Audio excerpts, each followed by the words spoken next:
우리 안에 사랑과 믿음이 싹 튼다고 노래했지만 이 세상이 여전히 하나님이 보시기에 아름다운 좋은 모습인지는 좀 의문이 드는 것 같습니다. 워낙 환경 파괴와 환경 훼손이 심각해서 올포원에서 오늘 환경 특집을 특별히 마련했는데 저희 올포원 식구분들께 부탁을 드렸어요. 녹화 오실 때 평소에 환경을 위해서 노력하고 있는 거 뭐가 있을지 생각 좀 해보시고 또 뭐 갖고 있는 물품으로 보여주실 수 있으면 좀 갖고 와 달라 했는데 무엇 갖고 오신 건가요?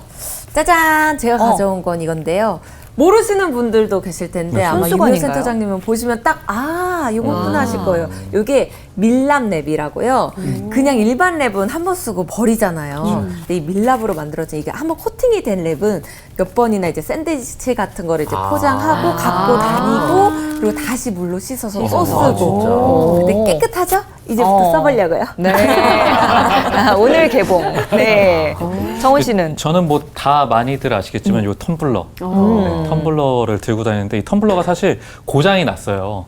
여기가 꼭지 부분이 나가가지고 이게 잘 안 다치거든요. 그렇고 흔들리면 흘리기도 하는데 어쨌든 텀블러라는 게 음료만 당기면 되니까 제가 조금 주의 깊게 하면서 지금 한 5년, 6년 넘게 하나 쓰고 있는 것 같아요. 건강에 안 좋은 거 아니에요, 오른 거? 그런가요? 그리고 저는 이제 양말 같은 거를 약간 꼬매서 신거든요. 근데 난 안 갈아 신는 줄 알았네. 그냥 이렇게 일부러 그 서랍장에 이렇게 빵꾸나지 않은 양말 그리고 빵꾸난 양말을 이렇게 나눠서 넣어놔요. 네. 안 그러면 헷갈리면 안 되니까. 왜냐면 저희가 신발 벗고 가는 자리도 있으니까. 근데 거기 좀 꼬매서 그런 양말 갖고 가는 거는 저도 조금 그러니까 그냥 신발 안 벗는 데는 그런 양말 꺼내서 그냥 신고 그런 식으로 하고 있습니다. 겨울에는 벙어리 장갑으로도 그때 사용하시고. 맞아요. 네. 발시려면 발에 신고, 손시려면 손에 신고. 진짜. 농담인지 아닌지 모르겠는데. 네. 진짜 오은 씨는 그거 뭐예요? 네, 저는 이 커피 많이 주문하면 주는 캐리어 있잖아요. 네네. 요거를 신발장에 넣으면 맞아요. 저희 아이들 신발 이렇게 세 진짜요? 칸으로도 충분히 맞아요. 정리가 되더라고요. 신발 맞아요. 정리할 때 좀 잘 유용하게 쓰고 있어요. 어쩐지 네. 우리 카페 그 캐리어 자꾸 없어지더라고요. 은성 씨는 뭐 갖고 왔어요? 저는 사실은 저는 오늘 환경오염의 주범입니다. 솔직 고백. 아무것도 안 갖고. 카페를 운영하니까 일회용품을 너무 그러네. 많이 쓰는 거예요. 일회용품을 많이 쓰는데 그래서 저희는 그 커피 찌꺼기를 그것도 다 버리면 환경오염이 되는 것들이어서 그 농사하시는 분들이 이걸 거름으로 필요하신다고 해서 가져갔어요. 그래서 무료로 나눔하고 또 이 커피 찌꺼기로 그 빨대를 만들 수 있어요. 커피 빨대를. 근데 이게 상용화되지는 못하더라고요. 가격이 비싸니까. 근데 상용화됐으면 좋겠다는 마음으로 이걸 가져가시는 분들한테 저희가 무료로 이렇게 다 나눔을 하기도 합니다. 네. 주범이라고 하셨지만 그래도 굉장히 고민하며 또 노력하고 계시네요. 네. 이렇게 환경을 보호하고 살려야겠다는 공감대는 확실한데 뾰족한 대안을 마련하기가 참 어려워서 걱정인 우리를 위해서 애쓰시는 분을 오늘 특별히 모셨어요. 기독교 환경교육센터의 유미호 센터장님이 오셨는데 환경 문제도 살림하기 나름이다 이런 얘기를 하시는데 맞나요, 센터장님? 네, 살림의 의미를 어떻게 이해하고 계신지 모르겠는데요. 기독교 환경교육센터는 그 이름이 센터에서 끝나지 않고 살림이 뒤에 붙어요. 밥하고 빨래하고 청소하고 다들 하시죠? 네.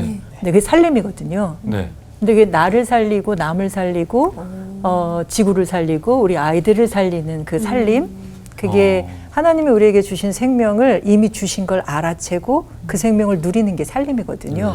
근데 우리가 내 것 이상을 쓰면서 나도 못 살고 이게 부메랑처럼 다른 일을 못 살게 하는 게 결국은 나를 못 살게 하는 거여서 살림을 잘하면 내 필요를 알아서 살림을 잘하면 나도 살고 남도 살고 그리고 아이들이 살아갈 수 있는 그런 세상이 될 수 있기에 말씀하신 것처럼 살림하기 나름이다라고 하는 게 맞는 말씀 같습니다. 네. 오늘 또 많은 얘기 해주시길 바라겠습니다. 네. 그런데요, 둘만 사는 신혼살림도 쉽지가 않은데 하나님은 왜 땅을 정복하라고 말씀하신 건지 온 인류가 정말 끝없이 파헤치고 개발하고 여기서 더 뭐 파헤칠 게 있나 싶어도 또 세계는 계속 뭔가를 하고 있어요.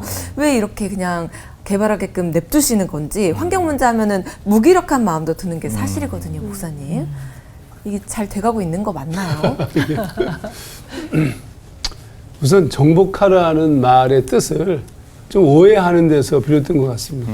예, 뭐 차차 설명하겠습니다. 네. 예, 같은 생각인데요. 왜 그 단어를 우리말 표현으로 정복이라고 번역했어요. 이게 부정적 의미로 그냥 설명 없이 와닿잖아요. 파괴고, 그냥 점령이고 뭐 이런 식으로 하다 보니까 진짜 성경이 말하는 거 하나님의 의도와는 상관없는 그런 의미로 해석이 되어버린 것이 네. 좀 안타깝습니다. 오해가 있었다. 네. 임명영 선생님. 저는 아름다움을 잊어버려서 그렇지 않을까 그런 생각을 하는데요. 아름다움은 누구나 다 존중하는 거잖아요. 근데 그 각각의 피조물들의 아름다움을 모르니까 자꾸만 그것을 파괴하는 쪽으로 가지 않나 그런 생각을 합니다. 네. 창세기 1장 28절 말씀, 땅을 정복하라라는 말씀이 오해가 있다 말씀하셨는데요. 이 땅을 가꾸고 돌보는 녹색교회란 무엇인지 우리가 오해를 좀 풀어봤으면 좋겠습니다. 근본부터 살펴봐 주실 겁니다. 하정환 목사님과 유미호 센터장님께 말씀 부탁드리겠습니다.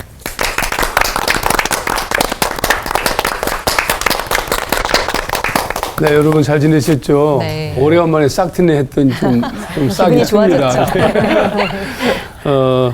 성경 말씀의 창세기 1장 우리가 27절 말씀 보면 하나님이 자기의 형상 곧 하나님의 형상대로 사람을 창조하시되 이렇게 시작되죠. 그리고 그 사람들에게 이르시되 생육하고 번성하여 땅에 충만하라. 땅을 정복하라. 바다의 물고기와 하늘의 새와 땅에 움직이는 모든 생물을 다스리라. 이렇게 말씀을 하셨습니다.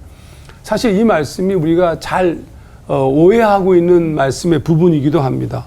읽어서 우리가 알 수 있지만 하나님께서 사람을 창조하시고 복을 주시고 하신 말씀, 생육하고 또 번성하여 땅에 충만하라. 이 말씀은 별로 문제가 없어요. 근데 이제 그 다음 말씀이 좀 문제 있어요. 땅을 정복하라. 그리고 모든 생물을 다스리라. 이 말씀 자체가 좀 통치적 언어처럼 보이거든요. 그러면 이거 좀 더 깊이 좀 원래 히브리어 원문을 좀 읽어보게 되면 이 부분에 대한 예를 들어서 정복하라라고 번역되어진 단어는 키부슈인데 원형이 카바쉬의 명령형입니다.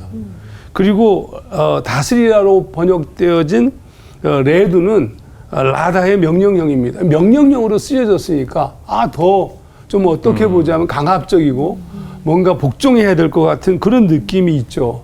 그런 뜻이 없는 것은 아닙니다. 하지만 우리가 요 말씀 창세기 1장의 말씀이 약간 오해하는 이유 중에 하나는 그런 어떤 언어적인 표현 때문인데 2장에 들어서면은 좀 달라요.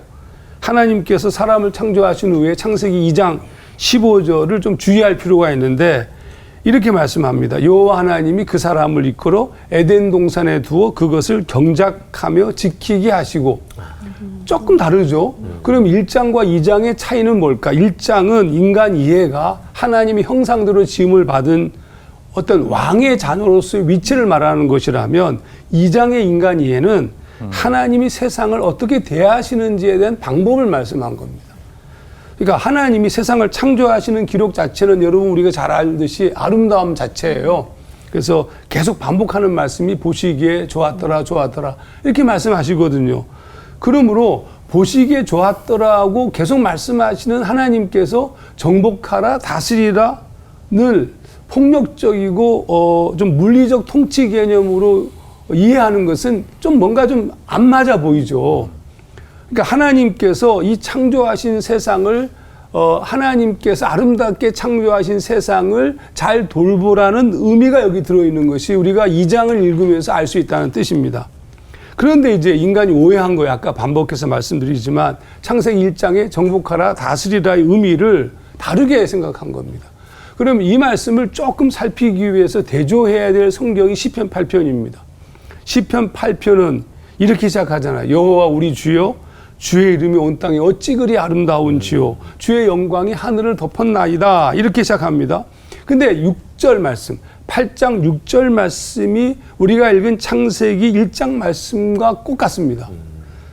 시편 8편 6절 말씀 주의 손으로 만드신 것을 다스리게 하시고 만물을 그의 발 아래 두셨으니 발 다스리게 하다. 다스리라는 의미고 발 아래 두다. 정복하다는 의미죠. 그러니까 창세기 1장의 같은 말씀인데 시편 8편에서는 다르게 쓰여지고 있는 거예요. 그러니까 그렇게 분명히 다스리다, 정복하다는 의미처럼 발 밑에 두다 이런 개념으로 분명히 쓰여졌지만 시편 8편의 전체적 그림은 폭력적인 정복이나 일방적인 다스림에 대한 얘기를 쓰고 있는 것이 아니라 너무 아름답다는 거예요.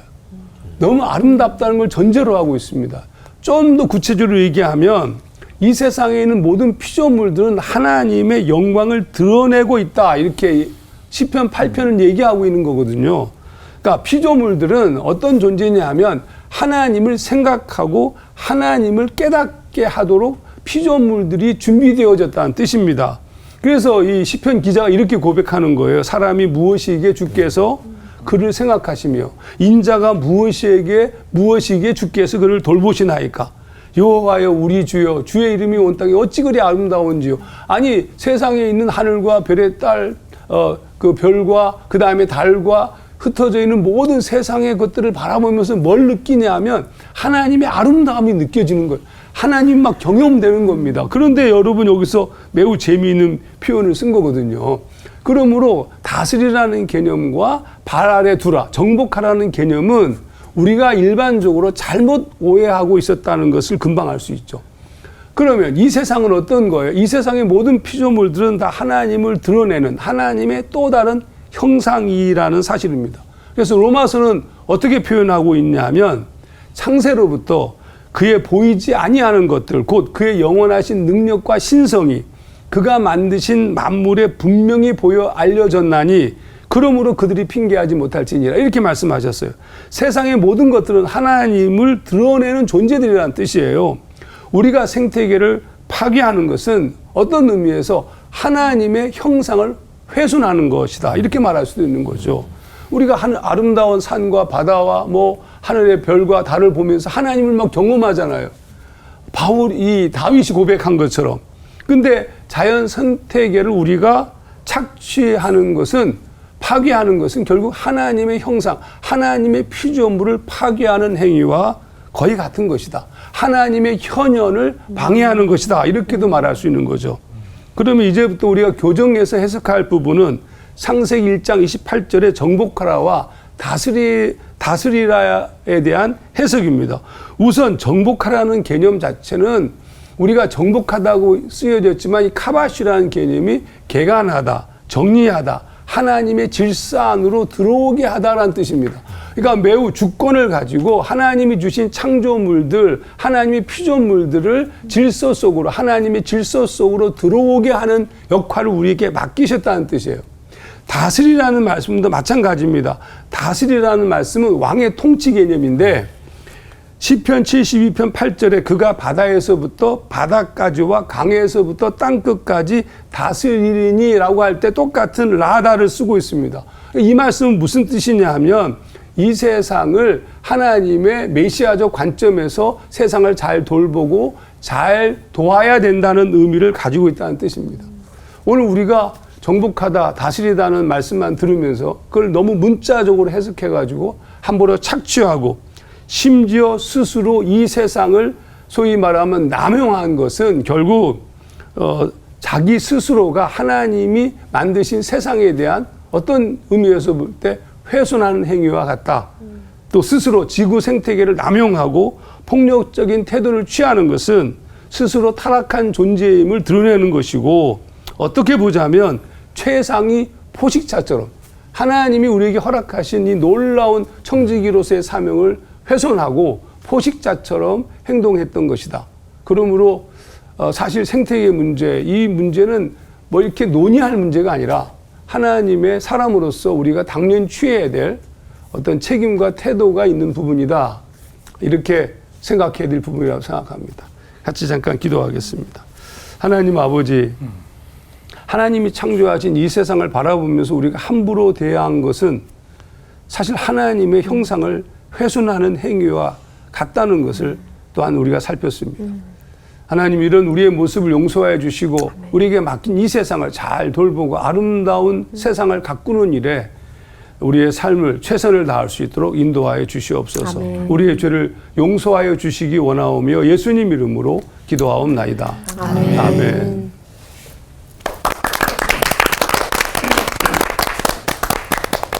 반갑습니다. 저는 오늘 아주 짧은 질문으로 이야기를 시작해 보려고 합니다. 지금 우리가 살고 있는 지구는 정말 괜찮을까요? 이미 우리는 다 알고 있죠. 괜찮지 않다는 것을요. 여름은 살을 찌르듯이 뜨거워졌고 비는 하늘에서 땅을 내려 꽂듯이 한꺼번에 쏟아지고 있습니다. 숲이 사라지면서 하나님이 지으신 수많은 생명들이 자신의 생명을 잃고 또 자신의 집을 잃고 사라져가고 있습니다. 그래서 성경에 이 말씀이 오늘 마음 아프게 들려오는데요. 피조물이 다 이제까지 함께 탄식하고 함께 고통 중에 있는 것을 우리가 아느니라 라고 하는 말씀입니다. 로마서 8장 22절의 말씀이죠.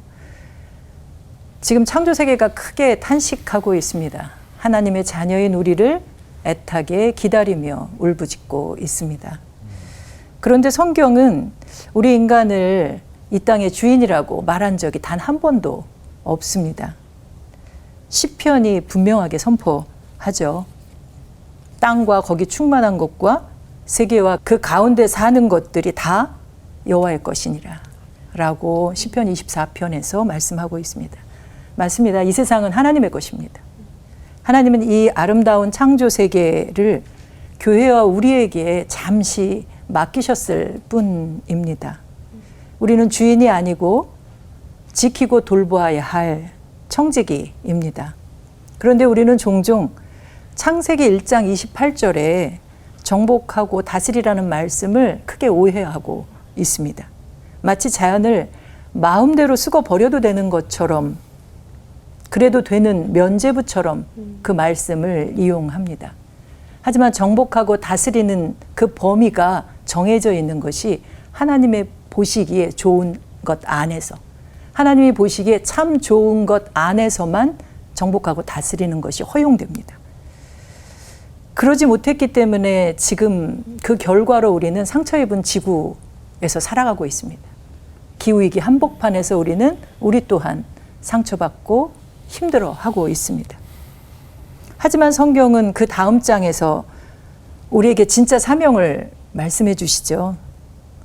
에덴 동산이라고 하는 참 아름다운 곳을 바라보게 하시면서 지키고 돌보라 하셨습니다. 이 땅이 허물어졌고 아팠기 때문이 아니라 정말 아름답기 때문에 지키고 돌보라고 하셨습니다. 주는 의미가 굉장히 큰데요. 그 경작하다라고 하는 뜻은 아바드, 주신 그 지구 안에서 우리의 필요를 누리며 채우며 살아가라고 하시는 이야기고요. 지키다라고 하는 샤마르는 그 생명을 보호하라고 하는 뜻입니다. 그래서 우리는 지킴이요 돌보미로 이 땅을 살아가야 하는 것이죠. 결코 성경이 말하는 인간은 이 지구 위에 군림하는 자가 아니고 생명을 보살피는 지구 정원의 지기, 지구 정원사라고 할 수 있습니다. 사랑하는 여러분, 저는 감히 이렇게 고백합니다. 모든 교회는 녹색교회다. 특히 기후위기 시대의 한복판에 살아가고 있는 우리 교회는 녹색교회여야만 합니다. 하나님을 사랑한다면 교회는 본래의 그 기능을, 본질을 회복하는 일을 해야 하는데요. 하나님을 사랑한다 하면서도 하나님이 사랑하는 그 피조물들을 온전히 사랑하고 있지 못하지 않았는가, 이런 생각이 듭니다. 마가복음 16장에 보면 우리에게 주신 명령, 땅끝까지 모든 만민에게 복음을 선포하라 하셨는데, 그 만민은 원어에 보면 all creation, 모든 창조 세계에게 복음을 선포하라고 하는 거거든요. 지금 이 땅에서 신음하는 피조물들에게 여러분은 하나님의 복음을 어떻게 전하시겠습니까? 그래도 다행인 것은 이제 교회가 새롭게 배우고 있습니다. 창조 세계의 돌봄을 어떻게 해야 하는지 배우고 있습니다. 물론 그 돌봄은 무거운 의무가 아닙니다. 하나님이 보시기에 참 좋았다 하신 그 기쁨에 그 기쁨에 우리가 동참하면 되는 것입니다. 이 길은 죄책감으로 하는 것이 아니라 하나님이 기뻐하셨던 그 마음과 연결되면 되는 것입니다. 기쁨의 길에 우리도 동참하면 되는 것이죠. 그 길에 한국교회가 지금 함께 나서고 있는데요. 녹색교회가 걷는 길들입니다. 주차장 아스팔트의 한 켠을 걷어내고 녹색의 쉼터를 만들고 교회 옥상에 벽면에 태양광 판넬을 깔고 하늘에서 내려오는 빛으로 생명의 에너지를 생산하고 있습니다. 무엇보다도 아이들이 작은 모퉁이 숲에서도 하나님의 그 창조의 마음을, 좋다 하신 그 마음을 함께 느낄 수 있도록 교육하고 그것을 누리도록 하고 있습니다. 또 세상과 교회를 오가는 그 길에 자전거를 타고 대중교통을 이용하고 또 눈앞에 보이는 쓰레기를 주우며 걷고 기도하며 줍는 일을 함께 하고 있습니다. 단지 이러한 일을 하는 게 유행하고 있는 환경운동을 하는 것이 아니라고 저는 생각합니다. 이것은 하나님의 창조를 온전히 내가 사랑한다고 하는 가장 정직한 신앙 고백이어야 한다고 생각합니다. 사랑하는 성도 여러분, 이 길을 걷는 이들이 혼자 걷도록 내버려 두지 마십시오. 함께 기도하고 함께 공부하고 함께 손맛 잡고 행동할 수 있었으면 좋겠습니다. 무엇을 하느냐가 중요하지 않고 거창한 결심을 하고 나가는 게 중요하지 않습니다.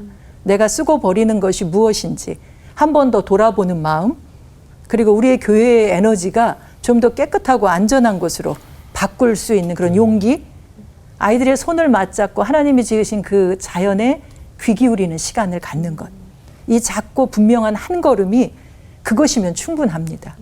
저희 기독교 환경교육센터 살림도 그 한 걸음을 교회와 마을 곁에서 함께 걷고 있습니다. 힘들지만 함께라면 끝까지 걸을 수 있겠습니다. 함께 걸어주시면 좋겠습니다. 조금 덜 쓰고 더 나눈다면 이 땅에서 우리 모두가 이 창조주 하나님이 이루어 가시는 그 치유의 손길을 느낄 수 있을 것이라 생각합니다. 결국 새하늘과 새 땅을 우리가 볼 수 있고 온전히 누릴 수 있을 거라 생각합니다. 이 길에, 지구 정원사의 길에 우리 모두가 기쁘게 동참할 수 있기를 바랍니다. 함께 기도하시겠습니다. 창조주 하나님, 아름다운 세상을 우리에게 맡겨주셨지만 우리는 그 선물을 귀히 여기지 못했습니다. 이제 탄식하는 피조물의 소리에 귀 열게 하시고 이 땅을 가꾸고 지키는 신실한 청지기로 살게 하옵소서. 한국교회가 창조세계를 사랑하는 녹색교회로 거듭나게 하시고 우리가 맞잡은 이 손을 통해 다음 세대에게 맑고 아름다운 하나님의 세계를 온전히 물려주게 하옵소서. 우리의 참된 주인이신 예수 그리스도의 이름으로 기도드립니다. 아멘. 아멘.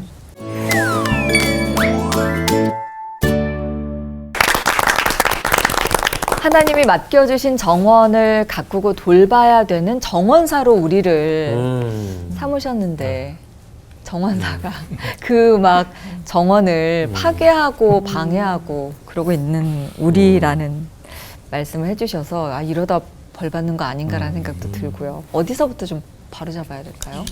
여기서부터 바로 잡아야 될 것 같습니다. 바로 여기서. 네. 여기 지금 여기도 정원이잖아요. 딱. 네, 그러네요. 네, 정원인데 사실은 인간이 만물의 영장이라는 사고방식을 갖게 된 게 환경 문제의 원인이 아닐까라는 생각이 좀 들었어요. 아까 목사님 말씀 중에 땅을 정복하라라는 말씀이 좀 잘못 적용이 돼서 창조 질서를 파괴하고 있다라는 말씀하셨잖아요. 궁금한 게 그래서 창조 질서를 파괴하고 있는 땅을 정복하라라는 말이 잘못 적용된 사례들이 어떤 게 있을까 좀 궁금하더라고요. 센터장님 말씀해 주시면 감사하겠습니다. 네. 88 올림픽 그때 즈음에 지금 사람들이 많이 즐겨서 마시는 그 먹는 샘물, 이전에는 판매가 안 됐어요, 국내에.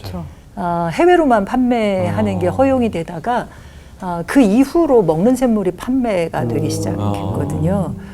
수돗물이라고 하는 것이 그 공공의 물로 많은 이들이 그냥 거저 마실 수 있는 그로 마셨었는데 이제는 그 물조차도 그 부의 불평등이 나타나게 하는 이런 현상들이 있는데 우리가 물 관리조차도 제대로 하지 못하고 결국은 우리가 이런 힘겹게 마시게 되는데 요즘 그래도 수돗물 먹기 운동도 시민운동으로 전개가 되고 있기는 해요. 그래야 수돗물을 잘 지키니까요. 근데 저는 그런 부분에 있어서 이 정복하려고 하는 그 마음이 우리에게 가져온 피해로서 수돗물 안에 있는 미세 플라스틱이라고 하는 게 페트병에 든 물을 먹으면 이 미세 플라스틱을 어마어마하게 먹어서 일주일이면 4g짜리 카드 하나 양이 우리 몸에 쌓여요. 진짜. 그러니까 하늘을 나는 알바트로스 새나 바닷물 속에 있는 고래 뱃속이나 물고기 뱃속이나 코끼리도 4시간에 걸쳐서 수술하는 장면이 다큐멘터리에 나오거든요. 그 몸에만 들어있는 게 아니라 우리 몸에도 지금 그 플라스틱이 쌓여가고 있다고 하는 게 그 결과이고 더구나 인간이 얼마나 어리석냐면 지금의 이 정복하고 다스려온 오해로 비롯된 그 결과가 가장 대표적으로 드러나는 게 기후 문제거든요. 기후위기 문제.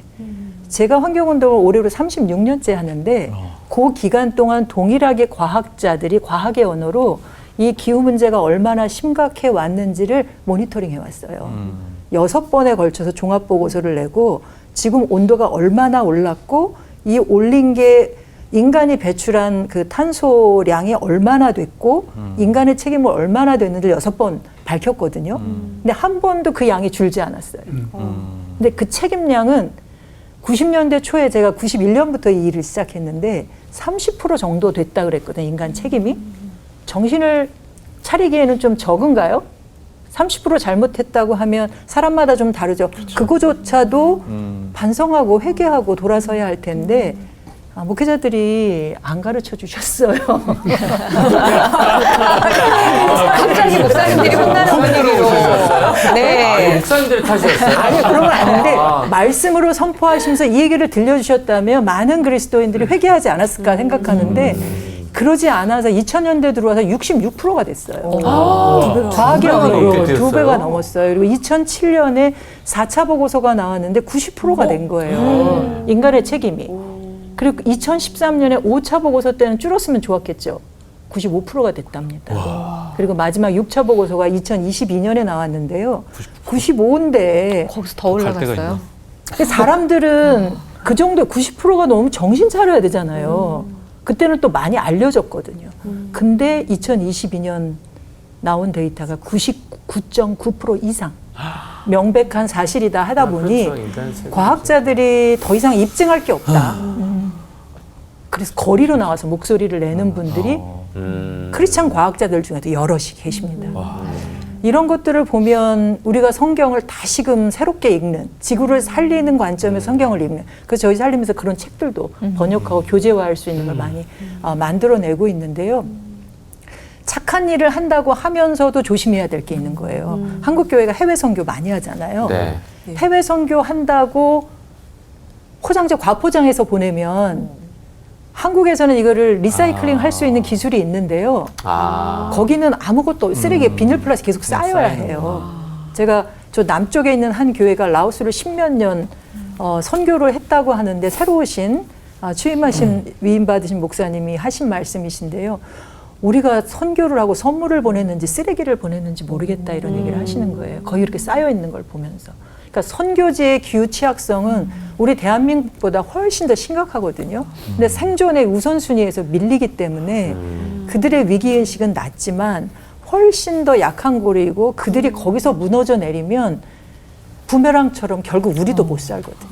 이런 점들을 좀 정복하고 다스리라고 하는 게 우리가 얼마나 잘못 오해해왔고 그 결과로 결국 내가 죽겠구나 하는 그런 깨달음을 가져야 할 때가 되지 않았나 이런 생각. 생각하면 약간 인간이 좀 더 편한 것을 찾다 보면 이런 일들이 일어나는 것 같아요. 어쩌면 옛날에는 좀 불편해도 감수했던 게 있으니까 30%였는데 지금 99.9%는 그러면 다 편하게 아니, 살려고 하니까. 이거 어디부터 손을 대고 시작을 해야 될지 잘 모르겠어요. 근데 이 환경 문제 하면은 보통 저희들도 다 어떤 시민단체가 해야 될 일, 아니면 어떤 사회적인 캠페인을 통해서만 해야 될 일이라고 이렇게 약간 떠올리긴 하거든요. 근데 저희 이 특별하게 이 그리스도인들이, 크리스찬들이 파괴된 생태계 회복을 위해서 이 청지기가 돼야 되는 어떤 근본적인 이유가 있는 건지 이종민 목사님하고 김병년 목사님께서 한번 대답해 주셨으면 좋겠습니다. 네, 뭐 저희 교회 같은 경우는 이제 코로나 팬데믹 시기를 보낼 때에 사실 사람과의 접촉을 많이 자제하도록 했잖아요. 그럼 교회는 사람과 접촉해야 되는 일들이 대부분인데 이게 차단이 됨으로써 할 수 있는 게 아무것도 없는 시기가 되어버렸어요. 고민을 많이 했어요. 그러면서 그래도 교회는 이 시기에 무엇인가 해야 되고 할 일이 있지 않겠느냐라고 이렇게 좀 살펴보던 중에 이제 이슈가 사회적 이슈가 되고 있던 기후 문제를 좀 접하게 되었고 그러면 NGO 단체에서 많이 이 내용들을 캠페인도 벌이고 또 활동가들도 나오고 했는데 교회 안에서 신앙적 차원으로 하는 데가 별로 없어서 조금 이렇게 살펴보고 하던 중에 오늘 우리가 주제로 말씀도 나누고 했는데 정복하라, 다스리라, 명령이잖아요. 하나님의 명령이에요. 하나님이 직접 하셔야 되는 일이잖아요. 근데 그걸 사람에게 맡기셨잖아요. 그게 청지기 역할이잖아요. 예. 그러면 그 정복하는 일, 다스리는 일을 하나님의 사람들이 해야 된다. 교회가 해야 된다. 이런 생각으로 이제 연결이 되게 되었어요. 그러면 교회가 바로 이 환경 문제의 청지기가 돼야 된다. 그리스도인들이 그 역할을 감당해야 된다. 이러면서 어떻게 시작할 수 있을까? 이제 고민도 하기 시작하고 또 도움을 받을 만한 것도 컨택을 해서 도움을 받게 했죠. 그래서 청지기직이라고 하는 것이 하나님의 일을 맡겨주신 우리에게 부여된 사명을 감당하는 것이니까 정복에 대한 다스림에 대한 분명한 의미, 그 의도를 깨닫는다면 그럼 당연히 그 역할은 교회가 그리스도인이 해야 되는 거죠. 예, 저희는 교회는 사실은 작은 교회인데 코로나를 거치면서 생긴 문제는 그리스도인 혼자서 해결할 수 없다. 특히 환경 문제는 모든 인류가 다 같이 참여해야 되기 때문에 오히려 공적인 영역으로 나아가자 해서 구나 그 동사무소에서 하는 환경운동에 참여하기 시작을 했어요. 그래서 그 활동들을 탄소 중립이나 이런 문제들을 지속적으로 사실은 교회 안으로 가져왔고요. 이런 머그컵 사용하는 거 일회용 사용하지 않기, 그 다음에 주보도 이전에는 계속 인쇄를 해냈는데 사실은 전성도들을 카톡방으로 초대해서 그냥 토요일 되면 지금 벌써 한 5, 6년째 그렇게 톡방으로 주보를 발간해 드리고 다만 어른들은 주보를 필요하시는 분들이 계셔요. 그래서 그분들을 위해서 숫자를 어느 정도 파악을 해서 그 정도만 프린트를 하고 나머지는 그런 걸 안 하거든요. 근데 이런 것들은 너무 작아가지고 환경의 그 거대한 문제와 싸우기에는 너무 미미하고 이거야말로 사회와 연대를 해야지만 해결할 수 있는 문제인 것 같습니다. 네. 센터장님이 제일 좋아하시는데요, 지금. 두 분 말씀하시니까 제일 좋아하시네요. 흐뭇하게 쳐다보고 계십니다. 네. 아까 유미호 센터장님께서 모든 교회는 녹색교회다라고 말씀하셨는데 그 녹색교회의 의미가 무엇인지 조금 더 듣고 싶고요. 산림이라는 단체가 한국교회와 동행하고 있다고 말씀하셨는데 구체적으로 어떻게 함께 해오고 있는지도 듣고 싶습니다. 네, 이종빈 목사님 목회하시는 광주 베델교회 녹색교회셔요. 네, 공식적으로 한국교회 안에서 인정한, 지정한 녹색교회이신데 하 목사님이나 김 목사님이 목회하시고 있는 것도 저는 녹색교회다. 그렇게 생각합니다. 부끄러워하실 이유가 완벽하지 않으시잖아요. 광주 베델교회도. 이건 완벽함을 요구하는 게 아니라 창조자 하나님을 믿는 교회라면 그런 성도들이 있는 곳이라면 모든 교회는 녹색교회다라고 생각합니다. 누가 감히 녹색교회가 아니라고 얘기할 수 있느냐라고 하는데요. 그 탕자 비유처럼 멀리 와 있긴 한 것 같아요. 지금의 위기 가운데 그 위기를 마주하며 교회로서 교회 공동체원들과 이 문제를 어떻게 바라보고 있는지 그 바라보음 속에서 무엇을 할 것인지 이게 다른 곳에서 이걸 하고 있기 때문이 아니라 우리의 고백으로 하나님이 우리를 통해서 하고자 하는 게 무엇인지 찾아서 그거를 하는 거. 작고 크고의 문제가 아니라 그것을 하는 거 그 자체가 하나님이 이루어 가시는 일에 저희가 거기에 있다라고 하는 생각인 거 곳이고요. 저희 살림 역시도 그냥 작은 NGO의 선교단체에 불과합니다. 교육센터가 시작된 건 2018년 코로나 오기 직전부터인데요. 그냥 크게 보면 영성, 교육, 캠페인 안에서는 아까 마을 얘기를 하셨는데 마을 안에서 직접 함께 어떤 실험해 가는 일들을 하고 있어요. 우리가 하나님의 주신 그 감각을 잃어버린 것들을 다시 회복하기 위해서 자연 안에 고요히 머물면서 하나님됨을, 창조주 하나님됨을 알면서 스스로 내 안에 있는 하나님의 형상을 깨닫고 무언가 해갈 수 있도록 하는 그런 창조 영성 리트릿을 진행하고 있고 요즘에는 도심을 걸으면서 기후정의 순례를 하고 있고요. 그리고 거의 일주일에 5편의 기도문을 함께 기도하자고 전달을 하고 있고 그래도 뭔가 안 되는 것 같아서 교회력이 3년 단위로 있잖아요.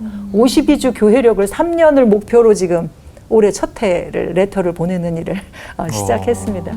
교육으로는 그 기후에너지 환경부에서 지정한 우수환경교육 프로그램으로 선교사 그러면 해외로 보내는 건데 저희는 환경 선교사를 국내 안에서 교회마다 양성하는 걸 하고 있고 그분들이 주님의 증인이 되게 하는 이 실많은 피조물들을 바라보시는 주님이 가지시는 마음과 하고자 하시는 일을 우리가 증인이 돼서 하게끔 하는 일을 하고 있고요. 캠페인으로는 마을과 협력해서 여러 가지 일을 하게 하는데요. 여러 가지가 있겠지만 최근에 하는 일은 저희가 서울의 동대문 구청과 지역교회랑 저희랑 MOU를 체결하고 구청의 예산을 받아다가 마을에서 그 일을 하도록 하고요. 올해도 그 일을 계속하고 있고 또 중구에서는 좀 큰 교회들 몇 곳이 같이 공부하면 다 열심히 하고 있는 녹색교회들인데 함께 공부하며 지역 주민들과 구청을 좀 움직이려고 그 구청이 약간 의지가 약하거든요. 그래서 구청과 함께 이 일들을 펼쳐나가려고 이야기하고 있고 어제도 그리고 지난 월요일에도 한 게 우리가 할 수 있는 일이 진짜 너무 작고 별거 없다 이렇게 얘기하는데요. 우리가 정책을 만들 수 있어요. 그래서 대화 모임을 지금 하고 있어요.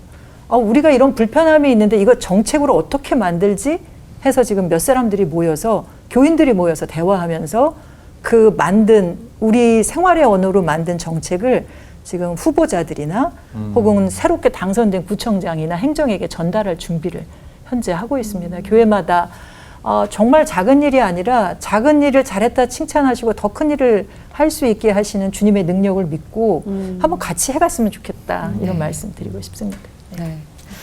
저희가 환경에 대해서 생각을 하기는 하는데 좀 막막해지는 느낌이 하나님의 정원이 워낙 크니까 저희가 더 미미하게 느껴지는 것 같단 말이죠. 하나님이 맡겨진 정원사 역할 좀 더 잘해보고 싶은데 어떻게 하면 좋을지 다 같이 외치고 시작해 보도록 하겠습니다. 네. 환경 살림 잘하는 길이 진짜 궁금해요. 먼저 제가 질문 드릴게요. 경각심만큼이나 몸이 잘 따라주지 않는 이유가 뭔지 생각을 해보니까 뭐 플라스틱 컵? 맞아. 이거 한 번이니까 그리고 편하잖아. 그리고 나만 잘한다고 뭐가 달라져. 이거 분리수거 우리 대한민국만 잘하는 거 아닌가? 외국에서 하지도 않는 것 같던데. 그런 생각 때문에 당장이 편리하면 사실 버리기가 쉽지 않아서 그런 것 같거든요. 하지만 우리 그리스도인으로서 우리가 가장 먼저 바꿔야 할 시선, 일상에서 실천할 수 있는 가장 신앙적인 습관이 있다면 뭘까요, 유미호 센터장님? 저도 네, 편한 게 좋긴 하더라고요. 네, 환경운동을 하더라도 불편하게 하고 싶진 않거든요. 그래서 뭐 하나를 하더라도 뭐 규제가 생기면 사람들이 어차피 안 할 것 같고 일회용 컵 쓰는 게 이 다회용 쓰는 것보다 훨씬 비싸면 안 쓸 것 같고 좀 정책화하는 일이 필요하겠다 이런 생각을 하면서 그리스도인들에게 있어서는 세상을 바라보는 이 자연을 바라보는 시선이 창조주 하나님의 마음으로 변한다면 달라질 것 같다. 이게 그냥 내가 쓸 언어의 도구고 재료고 그냥 내가 바라보는 아름다운 배경의 하나고 이러면 관점이 바뀌지 않을 것 같아요. 습관이 바뀌지 않을 것 같아요. 그런데 온전히 이게 하나님이 보시고 좋다 하신 것이다라고 나도 바라보고 너무 좋다 하면 아이들 그러잖아요. 좋으면 안 뺏기려고 그래요. 그렇죠. 네, 정말 속에서부터 우러나오는 그 감탄이 나오게끔 할 정도로 이 창조 세계를 바라보는 그런 시선들을 가지면 나태주 시인이 자세히 보아야 예쁘다. 오래 보아야 사랑스럽다. 네. 너도 그렇다 그러잖아요. 하나님 지으신 세상을 자세히 오래 들여다보면서 이게 터져 나올 수 있게끔 하는 것, 그게 너무 소중하다 생각을 하고요. 한 가지는 지치지 않기 위해서 나만 착하지 말자. 제가 이거 달고 있는 게 그린 하트 액션, 저희 살면서 하는 캠페인인데요. 그 김정은 선생님이나 오만 선생님도 안에 지구 사랑하는 마음이 있으시죠? 네. 있어요. 그 사랑을 보여주세요. 이게 캠페인이에요. 네. 그러니까 혼자 착하지 말고 그 사랑을 좀 보여주세요. 너의 사랑을 보여줘라고 하는 얘기를 당당히 요구하고 함께 지구 사랑을, 이웃 사랑을 함께 해가자라고 하는 것. 그러면 이게 습관이 되고 반복해서 우리 영성이 형성되잖아요. 그래서 이런 걸 반복해 보는 것. 그리고 혼자 하면 야구에 오르니까 같이 가는 것, 이런 걸 할 수 있으면 너무 좋을 것 같습니다. 네. 저렇게 어떤 뭔가라도 빨리 익숙해지는 게 되게 중요한 것 같아요. 막 절약하는 거. 저희 어릴 때는 막 절약하는 게 그냥 익숙했잖아요. 다 그렇게. 근데 지금은 절약이란 말을 잘 안 쓰게 되는 것 같아요. 그게 익숙하지가 않으니까. 네. 네. 그런 식으로 이제 개인도 저도 그렇게 개인이라면은 그렇게 시작을 하면 좋을 것 같고, 근데 교회 같은 경우에는 우리도 저렇게 해야지 라는 어떤 마음은 있을 수 있는데, 다 똑같이 우리 교회도 과연 할 수 있을까? 이 범위가 커지는 거잖아요. 개인에서 교회라는 어떤 단체로. 그런 망설임도 있을 것 같은데, 이 우리 교회가 어떤 이 지역에 숨통을 틔워주는 이 생태 거점으로 변화되기 위해서 내디뎌야 될 어떤 지혜로운 첫걸음 같은 게 있다면 뭐부터 시작하는 게 좋을 것 같으신지 한번 네 분이 다 얘기를 좀 해주시면 좋을 것 같아요. 계속 이제 좀 작아지는 느낌이. 그런데 저는 아까 우리 그냥 교회 얘기할게요. 뭐 주보를 이렇게 뭐 카톡이나 이렇게 보내는 것도 하지만, 저희들은 이제 교회 카페가 있잖아요. 교회 카페를 세우면서 텀블러가 안 가져오면 커피를 안 파는. 그래서 전 교인에게 텀블러를 다 선물로 줬어요. 좀 지나니까 이제 텀블러를 잊어버리고 뭐 이렇게 와서 이제 어쩔 수 없이 또 그냥 종이컵으로 주긴 하는데 약간 면박을 주죠. 뭐 그거 외에 예를 들면 11조 헌금이라든지 또 주일 헌금, 건축 헌금 등등은 개인 봉투를 만들어서 주일 헌금도 이제 봉투 함을 만들어 주니까 계속 반복해서 쓰는 거죠. 일회용으로 쓰는 것이 아니라. 사실 뭐 그런 소극적인. 녹색 게 많네요. 녹색 게 많네요. 그래도 하려는 그 마음이 시작이 아닐까라는 생각이 저는 들어요. 그게 크다고 봐요. 네. 왜냐하면 그거 자체가 교인들한테 던지는 메시지가 있다고 생각해요. 그렇죠. 교회가 이렇게 하는데 우리도 이렇게 해야지라는. 녹색 배지 다르셔도 될 것 같은데. 네. 아직은 조금 겸손하신 겁니다. 사랑을 보여줘. 저는 아까 우리 얘기 나눴지만은 그 청지기적 사명으로 이거 접근해야 된다고 그랬잖아요. 근데 그 환경운동은 이게 이제 하다 보니까 이거는 그리스도인이 가장 앞장서서 해야 되는 일이다. 일반 NGO 단체나 뭐 정부 차원에서는 되게 힘들겠다라고 하는 생각이 든 거지. 불편한 일이거든요. 되게 불편해요. 근데 신앙인들이 갖는 자부심 중에 하나가 신앙 자체의 삶이 불편이에요. 예수님을 따라 사는 삶 자체가 불편하잖아요. 근데 불편함에 대한 자부심이 되게 커요. 그죠? 네. 예, 자기 주머니를 털어서 도와주는 것, 손해보는데 되게 좋아해요. 자부심을 가지고. 그러니까 주님을 따르는 삶 자체가 분명히 불편한데 불편함을 자랑거리로 삼더라는 겁니다. 이거다. 환경운동하면 모든 것이 불편하다. 일회용 컵 안 쓰면 되게 불편한데 이 불편함을 기쁨과 즐거움으로 승화시키자. 결국은 의식의, 인식의 전환, 변화가 먼저 있어야 된다. 이거 신앙운동입니다. 단순히 지구를 살립시다. 환경이 파괴됐으니까 이거 우리 심각하게 생각합시다. 절대 안 돼요. 이거 신앙입니다. 불편한 것을 기쁨으로 삼고 이걸 하고 있다는 것을 자랑거리로 삼읍시다. 이렇게 저희는 접근했어요. 그러니까 처음에는 불편이 불편으로만 했는데 지금은 불편한 일이 더해질수록 더 기쁨이 커져가더라는 거. 저희 현장에서 보고 있습니다. 영성 훈련의 하나로 딱 이렇게 지정하셔도 예. 좋을 것 같아요. 그런데 저희는 이제 외치는 그 구호가 불편을 기쁨으로, 불편을 감사함으로. 예, 그렇게 외치고 있거든요. 저는 목사님 말씀 들으면서 불편에다가 또 하나 더 더하고 싶은 게 있는데 손해나는 삶을 살아야 됩니다. 제가 이 어렵다, 주제가 너무 어려워서 여기서 너무 어렵다. 생태 운동을 하는 또 유기농 운동 농법을 가르치는 집사님이 저희 교회에 계시는데 아주 유명한 분이셔요.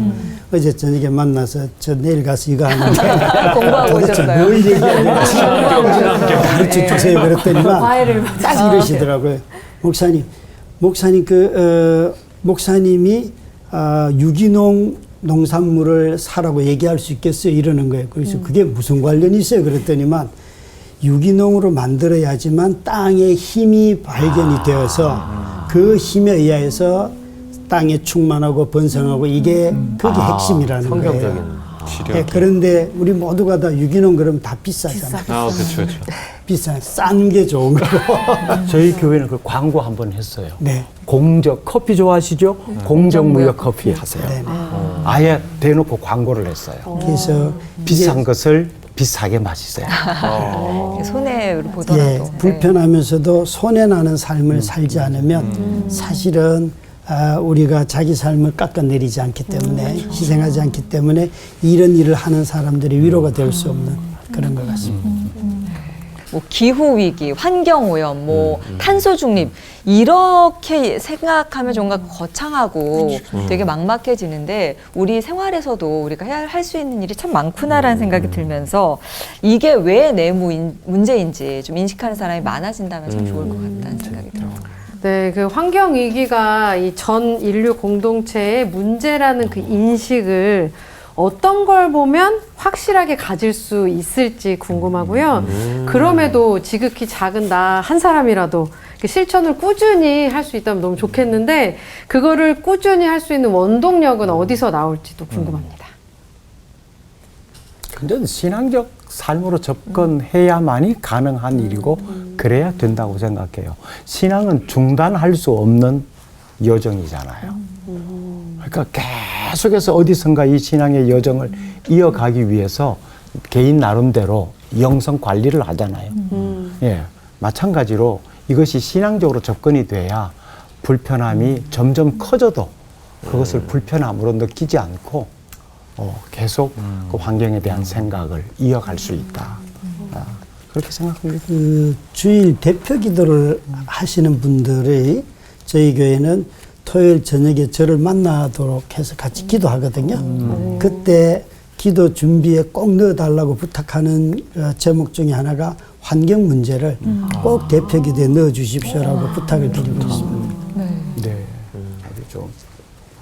저는 원동력은 관계에 있는 것 같아요. 지금의 환경 문제 역시 그 데이터의 문제가 아니고요. 얼마나 오염됐는지, 뭐 지구 온도가 얼마나 올라갔는지 이런 거 아니고 탄소 배출 얼마나 했는지 이것도 아니고요. 우리가 관계를 잘못 맺어서 또 신앙생활을 잘못해서 생기는 문제 같아요. 그래서 우리 관계를 새롭게 정립하는 거. 교회가 교회 안에 예배드리고 교육하고 친교하고 봉사하고 선교하고 이러는 걸 새롭게 재정렬하는 거. 그러니까 특별한 행동이 아니고 특별한 프로그램이 아니고 지금 하고 있는 거를 새롭게 재정렬하는 걸 한다면 그럼 되는 거라고 생각이 되어져서 고민을 좀 쉽게 하겠네요. 너무 어렵게 생각하지 마라. 쉽게 했으면 좋겠어요. 그러니까 창조자 하나님 앞에 딱 서서 하나님이 좋아하실까 안 하실까 요거 먼저 생각하면 네 그러면 앞으로 행동하지. 너무 많은 엘리베이터 너 몇 번 눌렀어? 사는 동안 우리가 길을 걸어가고 자전거를 타는 예를 아까 목사님 얘기해 주셨지만 내 거라고 생각하면 막 사용하게 될 것 같지만 하나님께서 주신 거고 우리가 빌려 쓰는 거다 하면 함부로 할 수 없을 것 같습니다. 우리 자신이 해야 될 수 있는 일, 이 땅을 가꾸고 돌보는 녹색교회 일부에서 좀 알아봤는데요. 청지기로서 어떤 좀 사명감이 드는 그런 시간이었던 것 같습니다. 다음 시간 2부에서는 만물을 다스리라, 녹색교회가 해야 될 일, 좀 더 구체적으로 알아볼 거니까 기대해 주시고요. 환경 청지기가 돼서 모두 함께 하시길 바라면서 오늘 끝인사 외쳐볼까요? 하나님의 형상을 회복하는 환경 청지기로 결단하며 하나 되는 시간 올보 원